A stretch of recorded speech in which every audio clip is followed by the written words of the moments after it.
Selamat pagi, siang, malam, dimanapun Anda berada. Assalamualaikum warahmatullahi wabarakatuh. Pada kesempatan kali ini saya akan membahas sebagai mahasiswa S1 PJJ Akuntansi Universitas Berasia, akan membahas tentang tugas ujian tengah semester yang saya buat pada mata kuliah Metode Penelitian dan Akuntansi. Judul yang artikel yang saya bedah itu adalah How Investment Activity and Corporate Governance Affect the Disclosure of ESG. Ini jurnal sudah di Sinta 2 dengan fokusnya kekuatan metodologi, keterbatasan, dan research gap. Selanjutnya, berikut. Untuk identitas artikel sendiri, ini tadi sudah saya sebut judulnya.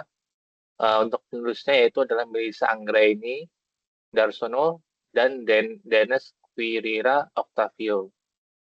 Jurnal Akuntansi dan Keuangan Indonesia, volume 22, nomor 1 pada tahun 2025. Tema utamanya adalah ESG Disclosure, Investment Activity, Corporate Governance, dan Asia Pacific Emerging Markets.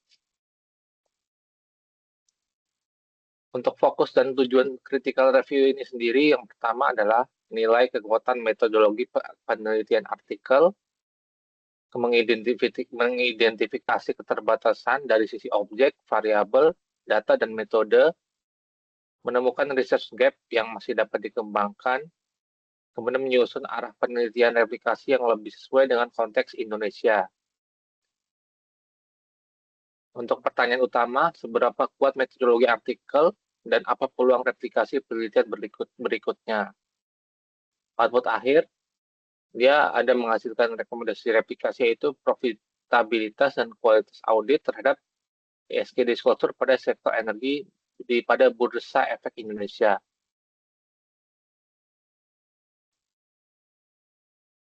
Untuk ringkasan metode artikelnya di sini ada beberapa. Yang pertama itu pendekatan dengan kuantitatif dengan data panel. Untuk sampelnya sendiri ini adalah 150 perusahaan dari 11 negara Asia Pacific Emerging Markets. Periode 2015 sampai 2022 dengan total 1.200 observasi. Analisis GIMDIF untuk mengatasi endogenitas. Variabel Y-nya itu adalah ESG Disclosure Score dari Bloomberg. Variabel X-nya itu ada PP Investment, komisaris independen, kepemilikan institusional, kepemilikan manajerial, serta komite audit. Berikutnya adalah kekuatan metodologi. Data panel memperkaya analisis karena menangkap variasi antar perusahaan dan antar waktu. Jumlah observasi besar, meningkatkan kekuatan statistik. Objek Asia Pacific Emerging Markets relevan dengan isu ESG di negara berkembang. Bloomberg pada data yang dipakai ESG Disclosure Score memberikan ukuran yang relatif objektif. Variabel kontrol membantu mengurangi bias pada model penelitian. Ini adalah kekuatan utama mengapa metode GMM-DIF dipakai. Karena digunakan untuk mengurangi masalah endogenitas, autokorelasi, dan hubungan dinamis dalam data panel. Metode ini lebih kuat dibanding regresi biasa ketika hubungan antar variabel dapat bersifat dua arah. Nilai tambahnya itu dalam metode ini membuat hasil lebih kredibel secara akademik, terutama untuk topik corporate governance dan ESG yang rawan masalah endogenitas.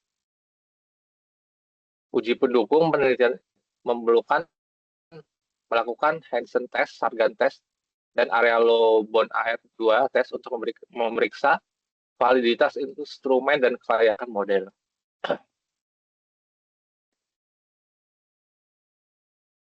Untuk keterbatasan penelitian ini sendiri, yang pertama, objek lintas negara membuat hasil kurang spesifik untuk konteks Indonesia.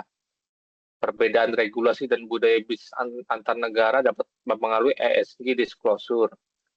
Data sekunder mengukur informasi yang diungkapkan, bukan selalu praktik ESG yang sebenarnya. Risiko greenwashing belum dianalisis secara mendalam. Metode GMM diff kuat tetapi cukup kompleks untuk direplikasi oleh peneliti pemula. Nah, untuk keterbatasan variabel dan hasil penelitian ini sendiri ada 3. Yang pertama, variabel signifikan. Investment in PP dan audit committed terbukti berpengaruh positif terhadap ESG disclosure. Variabel tidak signifikan itu adalah di sini ada Independent Board of Commissioner, institutional ownership, dan managerial ownership tidak berpengaruh signifikan. Implikasi kritiknya itu adalah model belum sepenuhnya menjelaskan variasi ESG disclosure. Faktor lain seperti profitabilitas, kualitas audit, kepemilikan asing, atau green innovation masih perlu diuji. Lanjutan pada research gap yang masih terbuka. Yang pertama gap variable, yaitu profitabilitas, kualitas audit, leverage, green innovation, dan kepemilikan asing belum diuji pada model utama penelitian. Untuk gap objeknya sendiri yaitu perlu fokus pada satu negara atau satu sektor tertentu. Misalnya sektor energi di Indonesia. Gap metode lain seperti regresi data panel atau SAM-PLS dapat memberi perspektif berbeda. Gap pengukuran perlu membedakan kuantitas ESG disclosure dan kualitas ESG disclosure. Selanjutnya arah proposal replikasi ini ada judul usulannya yang dicantumkan di sini, yaitu pengaruh profitabilitas dan kualitas audit terhadap ESG disclosure pada perusahaan sektor energi yang terdaftar di BI tahun 2021-2025. Modifikasi variabel, investment activity diganti menjadi profitabilitas, corporate governance difokuskan pada kualitas audit. Untuk objek modifikasinya sendiri adalah dari Asia Pacific Emerging Markets menjadi perusahaan pada sektor BI. Metodenya dimodifikasi menjadi dari GMDIF menjadi regresi data panel agar lebih praktis dan kontekstual. Di sini ada operasionalisasi replikasi, variabel ESG disclosure, profitabilitas, kualitas audit, definisinya tingkat pengungkapan aspek lingkungan sosial dan tata kelola, kemampuan perusahaan menghasilkan laba dari aset, reputasi auditor eksternal perusahaan. Indikatornya indeks ESG, skor pengungkapan ESG, ROA laba bersih total aset, DAMI itu kualitas HP yang Big Four atau yang 0 apabila diaudit oleh non-Big Four. Skalanya rasio, dan nominal. Teknik sampling, purposive sampling, perusahaan sektor energi BI menerbitkan annual report dan sustainability report.